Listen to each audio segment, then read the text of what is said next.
দাউদ আলাইহিস সালাম তার উপর যে কিতাবখানা আল্লাহ নাযিল করেছেন, এই কিতাবখানা প্রতি সপ্তাহে শনিবার করে কি করতেন? সমুদ্রে কিনারায় বসে বসে তেলাওয়াত করতেন।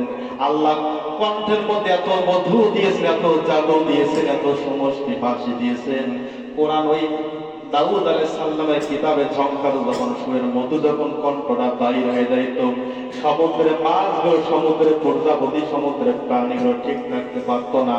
সবাই দলে দলে সমবেত হয়ে হযরতে দাউদ আলাইহিস সালামের সামনে সমস্ত মাছগুলো নদীর কিনারায় জড়ো হইত। জোরে বলেন সুবহানাল্লাহ। এই জিনিসগুলো কারা বাঁচায়? যারা সামনে বাধা দেয় না, পিছন থেকে ষড়যন্ত্র করে, এমন সমাজে লোক আছে কি নাই? তা ওই লোকগুলো কি করলেন? সেদিন আর ধরে না, বেরিবাদ আয় দিয়ে রাখে, মাছগুলো পার হতে পারে না। দিন যখন শেষ, পরের দিন চলে আসলো, আরামে মাছ ধরে আর বিক্রি করে। এটা কি জালেমি না? আল্লাহ বলে আমার আইনের প্রতি আর একটা আইন বসাইলে, যেখানে 30 পারা কোরআনকে আমি আল্লাহ সংবিধান বানাইলাম, সেই সংবিধান বাদ দিয়ে ৭৬, ৭২, ৭৫ সংবিধান তোমরা লাগাইলে, এই কোরআনকে বাদ দিয়ে এমন জালেম তো আমি দুনিয়ায় পাঠাই নাই যে আমার বিধানের উপর তোমার বিধান কার্যকর করবে। যেই বিধানটা এই কার্যকর করতে যাবে, ফেরাউন যেমন পানিতে চুবায় মারা হয়েছে, নমরুদকে যেমন কি করা হয়েছে, সামান্য পা ভাঙ্গা মশা দিয়ে উৎখাত করেছে, তেমনই হবে জাতির নাফরমানদেরকে আল্লাহ তেমন ভাবে শায়েস্তা করবে। কথা বলে ঠিক? যেখানে ইন্না দীন ইনদাল্লাহিল ইসলাম, পরিপূর্ণ জীবন ব্যবস্থা কোরআন। কোরআন নামাজের সমাধান দেয়, রোজার সমাধান দেয়, যাকাতের সমাধান দেয়, পর্দার সমাধান দেয়, সমাজ কেমনে চলবে সমাধান দেয়। শুধু আইনটার দিকে মনে কোরআন দুর্বল হয়ে গেল। এটা আমাদের সমাজের মানুষের একটা বোঝা, যে কোরআনে পরিবার চলাইতে গেলে সব আছে। ঘরে রহমত আনতে গেলে কোরআনে আছে, মসজিদে রহমত আনতে গেলে কোরআন আছে। ঘরে রহমত নাই, বরকত নাই, হুজুর বলছে একটু কোরআন পড়েন, তাহলে কি হয়ে যাবে? ঘরটা রহমতে ভরপুর হয়ে যাবে। আপনার সন্তানে কি পড়াবেন, সব কোরআনে আছে কি নাই? কোরআনটার মধ্যে একটা জিনিস বাংলাদেশে কমতে, সেটা হইতেছে আইন পাশ করার ক্ষেত্রে কোরআনে একটাও, এটাই তো ধারণা বাংলাদেশের মানুষ আছে কি নাই? যেখানে চূড়ান্ত আইন আল্লাহ কোরআনটা দিয়ে দিলেন সমাজ ব্যবস্থা কায়েম করার জন্য, এই কোরআনের উপর যখন আপনি আর একটা বিধানকে কায়েম করবেন, আল্লাহর সঙ্গে জালেম জুলুম করা হবে না? আল্লাহর বিধানের উপর আর একটা বিধান কায়েম করলেন না? তা এই জালেমদের শায়েস্তা হবে কি হবে না? আল্লাহ সহজে মরণ দিবে না, তীরে তীরে মারবে। যেমন ফেরাউনকে মারছিল, পানির মধ্যে চুবানি খায় আর বলে কলু আমার, আমি তো সেই মুসা আল্লাহর প্রতি মানলাম। যখন চুবানি খাওয়া শুরু করলো, বলতেন আমি তো মুসা আল্লাহর প্রতি মানলাম। আল্লাহ বলে এখন শুনে তো জানতে এখন বাইরে হবে, এই সময় তওবা করলে তোমার তওবা কবুল। অনেকে বলে যে আল্লাহ তো সব মাফ করে দেয়, অন্যায় করছে। আরে জালেম যারা জুলুম করে এদেরকে মাফ করে আল্লাহ? পরে হাতে আসবে, আল্লাহ নিজেই বলতেছে আল্লাহ কাদেরকে মাফ করবেন, কাদেরকে করবেন না। তাহলে বোঝা যায় কোরআনে যেহেতু হাত কাটা, ইসলামে যেহেতু হাতের একটা নখ করার বিধান আছে কি নাই? আরে নবীর সময় এই বর্তমান স্পেশাল আয়নাগুলো দেখি না? না দেখি। তখন তো একটা স্পেশাল আয়না ছিল না। আয়না দেখার দোয়াটা ইসলামে আছে কি নাই? আল্লাহুম্মা হাসসানতা খালকি ফাহাসসিন। আল্লাহ বলে তখন মুখমণ্ডল দেখবেন, একটা দোয়া পড়বেন, কারণ মুখের চেহারা সরটা দিয়েছে কি? আয়নার মধ্যে যে চেহারাটা দেখবে, আহারে আমার মুখে 70 জন আল্লাহ কত সুন্দর দিয়েছে, আর একটা মানুষকে আল্লাহ কত কুশ্রী বানিয়েছে। আল্লাহ আমাকে আপনি পছন্দ করে না চাওয়ার কারণে এত একটা মুখমণ্ডল দিয়েছেন, শুকরিয়া আদায় করা দরকার আছে কি নাই? তাহলে আপনি পায়টা ঢুকবেন ইসলামে আছে, আপনি ঘরে ঢুকবেন ইসলামে আছে, ঘরে পরিবেশ করেন, বাইরে সব ইসলামে আছে। বড় বড় জিনিসটা আমার ইসলামে নাই? আছে, কিন্তু মানে না কেন? আমি যদি সে কোরআন দিয়ে সমাজ ব্যবস্থা কায়েম করি, কারণ আমি সমাজের বড় চোর, আর সমাজে ইসলাম কায়েম হলে, কোরআন কায়েম হলে আমার আবার হাত কেটে দিবে। আস-সাবিকুনা ওয়াস-সাবিকাতু কি? কারণ আল্লাহ কোরআন বলছে হাত কেটে দাও। সমাজে বড় চোর তো আমি, কারণ ওরা চুরি করে মসজিদে 10 টাকা দান বক্স চুরি করে খায়, অমুকের দোকানে একটা ব্যাংক চুরি করে 2-4-5 টাকা খায়। কিন্তু আমি তো বড় চোর, আমি মসজিদ, মাদ্রাসা, ঈদগাহ ময়দান, সমস্ত গরিবের মাল পর্যন্ত আমি চুষে খাই। আমার তো চোরের বাজেট লক্ষ টাকার উপরে। যে হাত কাটতে হয়, ওদের যদি হাতের কবজি কাটে, আমার হাতের মেরুদণ্ড পর্যন্ত রাখবে না। কি হবে? ফতোয়া বাজায় দাও, কোরআন দিয়ে ধর্ম ব্যবসায়ী বাংলাদেশে হবে না, এমন বিধান, এমন কথা বলে কি বলে না? এটা একটা কৌশল। এই কৌশলটা আমাদের না, বর্তমান সময়ে এটা আবু জেল উতবা সাহেব ফেরাউন আমল থেকে আসছে। যদি পারে না, পিছন থেকে ষড়যন্ত্র করে, তবে ষড়যন্ত্রের মধ্যে কখনো পা দেওয়া যাবে না। নবী যখন পিছনে না তাকায় সামনে তাকাইছে, নবীকে বলছে পাগল আছে মক্কায়, পাগলকে দেখবেন না, দেখলে পাগল হয়ে যাবে। নবী কখনো মক্কার বাইরে বাইরে হয়ে বলেন নাই যে আমি পাগল না। নবী বলে পাগল বলুক, সমস্যা নেই, কারণ এই পাগলকে দেখতে আসে অনেক মানুষ কালেমা পড়ে মুসলমান হয়ে যাবে। ধরে বলেন সুবহানাল্লাহ। কোরআনকে যতই বলুন যে কোরআনে কিছু নাই, ভারতের শিব শক্তি শরৎ একজন হিন্দু ছিল না, পণ্ডিত, ইনি বলে কোরআনটা ঘাটতে ঘাটতে দেখি কোরআনে ভুল বাইর হয় কি হয় না।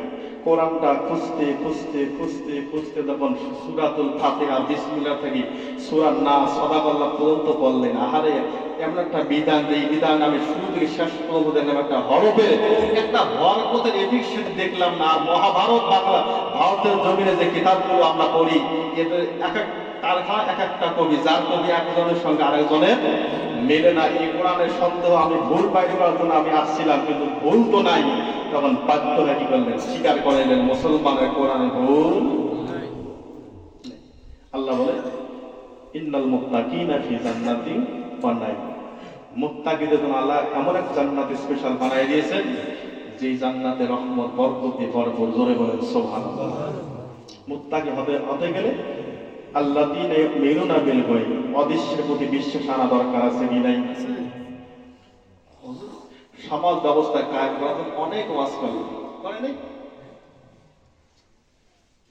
অদৃশ্যের মধ্যে অদৃশ্য কেমন? আপনাকে মনে করেন বৃত্তাঙ্গুল, আল্লাহ বলে বৃত্তাঙ্গুল সাক্ষ্য আমি আল্লাহ এমন করে বানাই। যদি আপনি তামাম পৃথিবীর উম্মতদেরকে জানাইয়া দেন, মানুষ রূপে যারা দুনিয়া আসবে, মানুষ রূপে যারা দুনিয়ায় আগমন করবে, এই মানব জাতির জন্য আপনি জানাইয়া দেন, এই কোরআনটা শুধু ইমানদারের জন্য না, এই কোরআনটা শুধু মুসলমানের জন্য না, তামাম পৃথিবীর জমিনের মধ্যে আল্লাহ তাদেরকে মানুষ করে পাঠিয়ে দিয়েছেন। সমস্ত মানুষ জাতিকে জানাইয়া দেন, জালিকাল কিতাবুল লা রাইবা ফি, এই কিতাবের মধ্যে, এই হাজাই জালিকাই কিতাবের মধ্যে কোনো ভুল নাই, কোনো সন্দেহ নাই, কোনো ভুলের অবকাশ নাই, কেউ ভুলের ধারে কাছেও যাইতে পারবে না। এমন একটা কিতাব আল্লাহ দিয়েছেন, ফিহি হুদাল লিল মুত্তাকিন। আল্লাহ বলে কিতাবটা এমন একটা কিতাব বানায় দিলাম, হুদাল লিল মুত্তাকিন, হেদায়েতের জন্য, মুত্তাকিদের জন্য একটা পথ প্রদর্শক কিতাব। এই কিতাবটা যদি একটা মানুষ নিজের ব্যক্তিগত জীবন থেকে পারিবারিক জীবন, সামাজিক জীবন, রাষ্ট্রীয় জীবন পর্যন্ত সাজাইতে পারে। আল্লাহ বলেছেন রাষ্ট্রীয় জীবন থেকে শুরু করে যদি ব্যক্তিগত জীবন থেকে লোকটা কোরআন দিয়ে চলতে পারে, কোরআন অনুযায়ী নিজের জীবনটা সাজাইতে পারে, আল্লাহ বলেন তামাম পৃথিবীর জমিনটা আমি আল্লাহ এমন জান্নাতের প্যান্ডেল বানায় দেবো, এই জমিনের মধ্যে কোনো অশান্তি থাকবে না। জোরে বলেন সুবহানাল্লাহ। কিন্তু কোরআনটা পাওয়ার পর কিছু মানুষ তিরস্কার করা শুরু করে দিল, কিছু মানুষ হাস ঠাট্টা করতে শুরু করে দিল, কিছু মানুষ অস্বীকার করতে শুরু করে দিল। এই জন্য আল্লাহ বলেছেন, পরে একটা আল্লাহ বলেছেন মুত্তাকি ব্যতীত কেউ জান্নাতে যাইতে পারবে না, সবাইকে মুত্তাকি হতে হবে।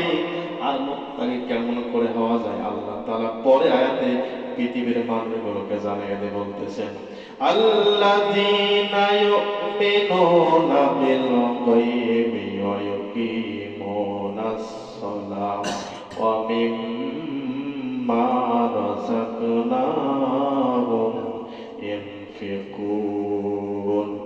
আল্লাহ বলতেছেন নবী আপনি উম্মতদেরকে জানায় দেন, মুত্তাকি তো তাদেরকে বলা হবে। এখন তামাম পৃথিবীর জমিনের সমস্ত মানুষগুলো যদি বলে আমি ঈমানদার, আমি মুত্তাকি, আমি তাকওয়াবান, আল্লাহ বলতেছেন নবী আপনি তাদের দিকে লক্ষ্য করবেন, তাদের মধ্যে যদি এই চারটা গুণ পাওয়া যায়, কয়টা গুণ? এই চারটা গুণ যদি তাদের মধ্যে পাওয়া যায়, নবী আপনি জানায় দেন এই লোকগুলো মুত্তাকি। আর মুত্তাকিদের জন্য আল্লাহ তাআলা বলতেছেন ইন্নাল মুত্তাকিনা ফি জান্নাতিন ওয়া নাঈম। জোরে বলুন আল্লাহু আকবার। আল্লাহ বলেন নিশ্চয় যারা মুত্তাকি হবে তাদের জন্য আল্লাহ বলেন ফি জান্নাতি ওয়া নাঈম, তাদের জন্য আল্লাহ এমন একটা স্পেশাল জান্নাত বানায় দিয়েছেন যেই জান্নাতের মধ্যে আল্লাহ তাআলা অসংখ্য নিয়ামত বরকতে ভরপুর করে দিয়েছেন। বান্দা কোনদিন নিয়ামত থেকে বঞ্চিত হবে না। জোরে বলেন সুবহানাল্লাহ। শুধুই তাই না, আল্লাহ বলেছেন ইন্নাল্লাহা ইউহিব্বুল মুত্তাকিন। আল্লাহ বলে আমি আল্লাহ তাআলা তামাম পৃথিবীর মানুষের মধ্য থেকে যারা মুত্তাকি হবে, যারা তাকওয়াবান হবে, যারা খোদা ভীতি অর্জন করতে পারবে, আল্লাহ বলেন এই খোদা ভীতিওয়ালা মানুষদেরকে আমি আল্লাহ নিজে কুদরতের মাঝে আমার বুকের মধ্যে জড়াই দেই এবং এই ব্যক্তিগুলোকে আমি আল্লাহ রহমতের চাদর দিয়ে ভরপুর করে ভালোবাসার চাদরটা তাদের জন্য করে দিই। জোরে বলেন সুবহানাল্লাহ। আপনাকে জান্নাতে যেতে হলে মুত্তাকি হওয়ার দরকার আছে কি নাই? মুত্তাকি না হলে আপনি বাহাদুরি করে বলেন আমি জান্নাত পাবো, জান্নাত আমাকে দিতে হবে, আল্লাহ বলেন কোশ্চিন কালেও না। কারণ আমি আল্লাহ তাআলা অসংখ্য নিয়ামত দিয়ে জান্নাত বানায় ফেলছি। এই জান্নাতের মধ্যে আমি আল্লাহ এমন অসংখ্য নিয়ামত তৈরি করে দিয়েছি আমার বান্দা কোনোদিন কল্পনা করে নাই, কোনোদিন অন্তরে চক্ষু দিয়ে তাকায় দেয়, কোনোদিন স্বপ্নের জগতে তাকায় দেখেন নাই। এই জান্নাতে একটা স্পেশাল জান্নাত, এই স্পেশাল জান্নাতে আমি আল্লাহ স্পেশাল গেস্ট হিসেবে যেই লোকগুলোকে পাঠায় দেব দুনিয়ার অন্য কোন ব্যক্তি না, যারা দুনিয়ার মধ্যে মুত্তাকি হতে পারবে, যারা তাকওয়াবান হতে পারবে, আল্লাহ তাআলা এই তাকওয়াবানদের জন্য জান্নাতের ব্যবস্থা করে দিয়েছেন। জোরে বলেন সুবহানাল্লাহ। আল্লাহ বলতেছেন মুত্তাকি কাদেরকে বলা হয়? এক নম্বর গুণটা ভালো করে শুনেন। আল্লাহ বলেছেন ইন্নাল আল্লাযীনা ইউমিনুনা বিল গায়ব, নিশ্চয় যে ব্যক্তি, নিশ্চয় যারা আল্লাযীনা যারা ইউমিনুনা বিশ্বাস করবে, গায়ব মানে অদৃশ্য, অদৃশ্য জগতে যা কিছু রয়েছে, আপনার অনুপস্থিতিতে যা কিছু রয়েছে, এই ব্যক্তিগুলো অদৃশ্যের জগতের প্রতি ঈমান আনবে, আস্থা রাখবে। আল্লাহ বলে এদেরকে মুত্তাকিদের কাতারে দাঁড় করানো হবে। জোরে বলেন সুবহানাল্লাহ। আল্লাযীনা ইউমিনুনা বিল, নিশ্চয় যারা গায়েব অদৃশ্য, যেটা দেখা দুই পাশে বসলেন, যে জিনিসটা দেখা যায় না এর প্রতি ঈমান আনা দরকার আছে কি নাই? এখন অনেক মানুষ সমাজে আছে বলে যে যেটা দেখা যায় না সেটা বিশ্বাস, ঈমানে নেই। যেই লোকটা বলবে যেটা দেখি না সেটা বিশ্বাস করি না, এ চূড়ান্ত কি হয়ে গেছে? বেঈমান হয়ে গেছে। হ্যাঁ, আল্লাহ বলে কোরআনের শুরুতে ফার্স্ট নাম্বার ওয়ার্ডে মুত্তাকিদের বৈশিষ্ট্য বলতে গিয়ে বলে তোমাকে গায়েবের প্রতি বিশ্বাস করতে হবে, কারণ সর্বপ্রথম সর্বশ্রেষ্ঠ যে গায়েবটা, সেই গায়েব হইতেছে আমার আল্লাহকে কখনো দেখা যায়। আপনি যদি বলেন আমি যেটা দেখি না মানি না, তার মানে ফার্স্ট সিরিয়ালে আপনি আল্লাহকেই মানেন। নাউজুবিল্লাহ বলেন। এই চিন্তা, এই ধারণা, এই কথাটা যেটা এখনো আছে যে হুজুর আমি যেটা দেখি না সেটা মানি না, যেটা এখনো চিনি নাই, দেখি নাই, কোনো সময় দেখাও যায় না, সেটাকে মানি না। বুঝতে হবে মুত্তাকি তো দূরের কথা, মুসলমান নামটা থেকেও কি হয়ে গেছে?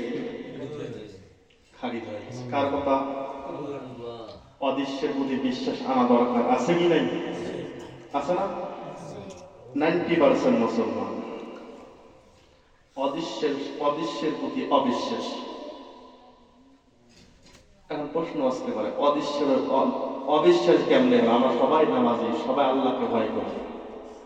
আচ্ছা, মনে করে অবিশ্বাস বলতে যেটা বিশ্বাস করা হয় না, যেটা অবিশ্বাসী, যেটা আমরা বিশ্বাস করি না। মনে করেন এখান থেকে যাওয়ার পর সমাজের মধ্যে একটা খারাপ কাজ করবো, রাতের অন্ধকারে একটা চুরি করবো, কি করবো? আপনি কিন্তু নামাজি, কি আমি নামাজি, এবং নামাজের মধ্যে সূরা বাকারা অনেক সময় তেলাওয়াত করি না। এখন চুরি করার সময় যদি লোকটার বিশ্বাস হতো অদৃশ্যের প্রতি, কিসের প্রতি?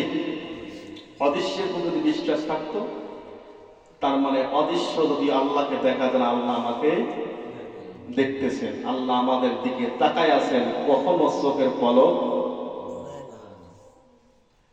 যদি এই বিশ্বাস বিশ্বাসটা তার থাকতো, লোকটা তার চুরি হতো। তার মানে লোকটা কিছুক্ষণের জন্য অদৃশ্যের প্রতি অবিশ্বাসী হয়ে গেল, যার কারণে চোরের মধ্যে চলে গেল। আল্লাহ বলে রাসূলের মাধ্যমে জানাইতে বলতেছে, বিশ্বনবী বলেছেন হাদিসের মধ্যে, ঈমানদাররা কখনো চুরি করে না, কারণ যখন চুরি করে তার ঈমান তখন থাকে না। আপনি যত বাহাদুরি হন, যত বুজুর্গি হই, যখন আমি অন্যায় করি তখন আমার ঈমানটা আমার ভিতরে থাকে। আমি এখান থেকে যাওয়ার এখন নামাজের কথা বললাম, রোজার কথা বললাম, নামাজ 5 ওয়াক্ত পড়ি, কোনো ক্রমে আমি মসজিদে জহর আসরের নামাজ পড়তে পারি নাই। এমন এক জায়গায় চলে গিয়েছি, আমি যে হুজুর মানে আমাকে ধরার মতো কেউ নেই, আমি তো ইমামতি করি, আমাকে তো এই এলাকায় ছেড়ে না, দরকার নেই আসর নামাজটা না পড়ি, এমন ধারণা আছে না? কারণ হুজুর তো এখানে কেউ দেখে না, তার মানে আমি অবিশ্বাস, আমি গায়েবের প্রতি কি হয়ে গেলাম, অবিশ্বাসী। তার মানে ওই সময়টা পর্যন্ত আমার নামটা মুত্তাকিদের কাতারতে কি হয়ে গেল, খারিজ হয়ে গেল। মুত্তাকি হতে গেলে গায়েবের প্রতি বিশ্বাস থাকা দরকার, আছে কি নেই? আর গায়েবের ভিতরে সর্বশ্রেষ্ঠ গায়েব যেটা, সেটা হইতেছে কি, আমার আল্লাহ, যিনাকে কখনো দেখা যায় না। আল্লাহ বলে দুনিয়ার জমিনে কারোর সঙ্গে আমি দেখা দিব, কিন্তু যখন স্পেশাল জান্নাতে তোমাদেরকে মেহমান হিসেবে নিয়ে আসবো, মেহমানরা যখন জান্নাতের মধ্যে দলবদ্ধ হয়ে যাবে, আল্লাহ একটা স্পেশাল সেমিনার ডাক দিবেন। কি ডাক দিবেন? বিশ্বনবী সাল্লাল্লাহু আলাইহি সাল্লাম বলেন, প্রতিটা জান্নাতি ব্যক্তিদেরকে আল্লাহ যখন এক জায়গায় সমবেত করার পর, একত্রিত করার পর, আল্লাহ তামাম পৃথিবীর মানুষ যতগুলো লোক জান্নাতি হয়ে যাবে, জান্নাতি ব্যক্তিদেরকে একটা জায়গায় একটা প্ল্যাটফর্মে দাঁড় করাবেন। দাঁড় করানোর পর আল্লাহ তাআলা দাউদ আলাইহিস সালামকে ডাক দিয়ে বলবেন, দাউদ, আমি আমার বিশ্ব নবীর উপর যে কোরআন খানা নাযিল করেছি, এই কোরআন খানা তুমি একটু তেলাওয়াত করো জান্নাতীদের মাধ্যমে। তোমার তেলাওয়াত খানা জান্নাতীরা শুনবে, কারণ দুনিয়ার জন্য আমি আল্লাহ দাউদকে এত সুমধুর কণ্ঠস্বর দিয়েছি। এই দাউদের কিতাবখানা শোনার জন্য সমুদ্রের লক্ষ লক্ষ মাছগুলো নদীর কিনারে চলে আসতো। ধরে বলেন সুবহানাল্লাহ।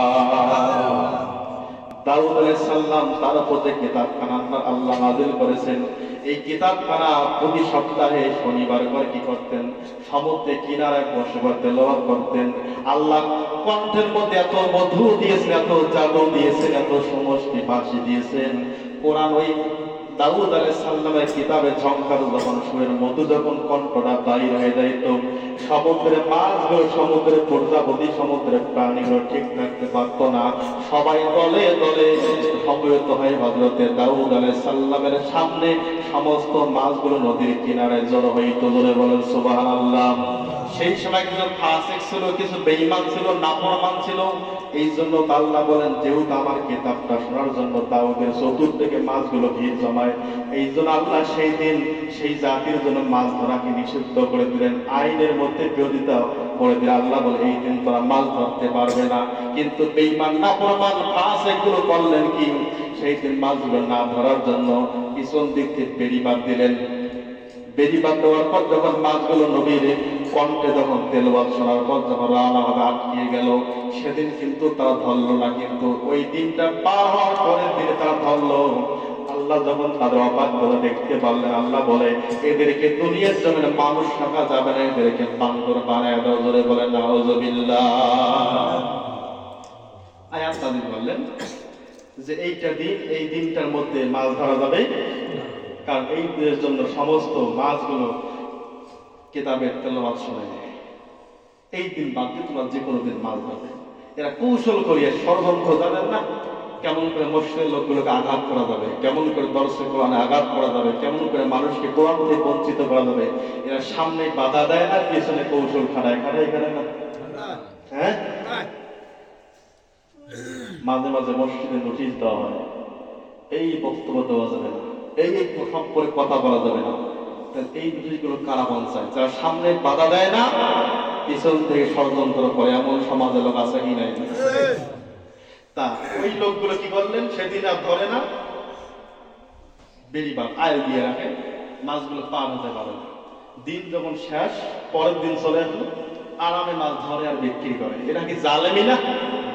আল্লাহ বলে আমার আইনের প্রতি আর একটা আইন বসাইলে, যেখানে 30 পারা কোরআনকে আমি আল্লাহ সংবিধান বানাইলাম, সেই সংবিধান বাদ দিয়ে ৭৬, ৭২, ৭৫ সংবিধান তোমরা লাগাইলে, এই কোরআনকে বাদ দিয়ে এমন জালেম তো আমি দুনিয়ায় পাঠাইলে যে আমার বিধানের উপর তোমার বিধান কার্যকর করবে, যেই বিধানটা এই কার্যকর করতে যাবে, ফেরাউন যেমন পানিতে চুবায় মারা হয়েছে, নমরুদকে যেমন কি করা হয়েছে, সামান্য পা ভাঙ্গা মশা দিয়ে উৎখাত করেছে, তেমনই ভাবে জাতির নাফরমানদেরকে আল্লাহ তেমন ভাবে শায়েস্তা করবে। কথা বলেন ঠিক? যেখানে ইন্না দীন ইনদাল্লাহিল ইসলাম, পরিপূর্ণ জীবন ব্যবস্থা কোরআন। কোরআন নামাজের সমাধান দেয়, রোজার সমাধান দেয়, যাকাতের সমাধান দেয়, পর্দার সমাধান দেয়, সমাজ কেমনে চলবে সমাধান দেয়। শুধু আইনটার দিকে মনে কোরআন দুর্বল হয়ে গেল। এটা আমাদের সমাজের মানুষের একটা বোঝা যে কোরআনে পরিবার চলাইতে গেলে সব আছে, ঘরে রহমত আনতে গেলে কোরআনে আছে, মসজিদে রহমত আনতে গেলে কোরআন আছে। ঘরে রহমত নাই, বরকত নাই, হুজুর বলছে একটু কোরআন পড়েন, তাহলে কি হয়ে যাবে? ঘরটা রহমতে ভরপুর হয়ে যাবে। আপনার সন্তানে কি পড়াবেন, সব কোরআনে আছে কি নাই? কোরআনটার মধ্যে একটা জিনিস বাংলাদেশে কমতে, সেটা হইতেছে আইন পাস করার ক্ষেত্রে কোরআনে একটাও, এটাই তো ধারণা বাংলাদেশের মানুষ আছে কি নাই? যেখানে চূড়ান্ত আইন আল্লাহ কোরআনটা দিয়ে দিলেন সমাজ ব্যবস্থা কায়েম করার জন্য। এই কোরআনের উপর যখন আপনি আর একটা বিধানকে কায়েম করবেন, আল্লাহর সঙ্গে জালেম জুলুম করা হবে না? আল্লাহর বিধানের উপর আর একটা বিধান কায়েম করলেন না? তা এই জালেমদের শায়েস্তা হবে কি হবে না? আল্লাহ সহজে মরণ দিবে না, তীরে তীরে মারবে। যেমন ফেরাউনকে মারছিল, পানির মধ্যে সুবানি খায় আর বলে কলু আমার, আমি তো সেই মুসা আল্লাহর প্রতি মানলাম। যখন সুবানি খাওয়া শুরু করলাম, যখন সুবানি খাওয়া শুরু করলো, বলতেন আমি তো মুসা আল্লাহর প্রতি মানলাম। আল্লাহ বলে এখন শুনে তোর তো জানতে এখন বাইরে হবে, এই সময় তওবা করলে তোমার তওবা কবুল। অনেকে বলে যে আল্লাহ তো সব মাফ করে দেয়, অন্যায় করছে। আরে জালেম যারা জুলুম করে এদেরকে মাফ করে আল্লাহ? পরে আয়াতে আসবে আল্লাহ নিজেই বলতেছে আল্লাহ কাদেরকে মাফ করবেন, কাদেরকে করবেন না। তাহলে বোঝা যায় কোরআনে যেহেতু হাত কাটা, ইসলামে যেহেতু হাতের একটা নখ করার বিধান আছে কি নাই? আরে নবীর সময় এই বর্তমান স্পেশাল আয়নাগুলো দেখি না? না দেখি। তখন তো এত স্পেশাল আয়না ছিল না। আয়না দেখার দোয়াটা ইসলামে আছে কি নাই? আল্লাহুম্মা হাসানতা খালকি ফাহাসিন। আল্লাহ বলে তখন মুখমণ্ডল দেখবেন, একটা দোয়া করবেন, কারণ মুখের চেহারা সরটা দিয়েছে কি? আয়নার মধ্যে যে চেহারাটা দেখবে, আহারে আমার মুখে ৭০ জন আল্লাহ কত সুন্দর দিয়েছে, আর একটা মানুষকে আল্লাহ কত কুশ্রী বানিয়েছে। আল্লাহ আমাকে আপনি পছন্দ করে না চাওয়ার কারণে এত একটা মুখমণ্ডল দিয়েছেন, শুকরিয়া আদায় করা দরকার আছে কি নাই? তাহলে আপনি পায়টা ঢুকবেন ইসলামে আছে, আপনি ঘরে ঢুকবেন ইসলামে আছে, ঘরে পরিবেশ করেন, বাইরে সব ইসলামে আছে। বড় বড় জিনিসটা আমার ইসলামে নাই? আছে, কিন্তু মানে না কেন? আমি যদি সে কোরআন দিয়ে সমাজ ব্যবস্থা কায়েম করি, কারণ আমি সমাজের বড় চোর, আর সমাজে ইসলাম কায়েম হলে, কোরআন কায়েম হলে আমার আবার হাত কেটে দিবে। আস-সাবিকুনা ওয়াস-সাবিকাতু ফি, কারণ আল্লাহ কোরআন বলছে হাত কেটে দাও। সমাজে বড় চোর তো আমি, কারণ ওরা চুরি করে মসজিদে 10 টাকা দান বছর চুরি করে খায়, অমুকের দোকানে একটা ব্যাংক চুরি করে 2-4-5 টাকা খায়। কিন্তু আমি তো বড় চোর, আমি মসজিদ, মাদ্রাসা, ঈদগাহ ময়দান, সমস্ত গরিবের মাল পর্যন্ত আমি চুষে খাই। আমার তো চোরের বাজেট লক্ষ টাকার উপরে।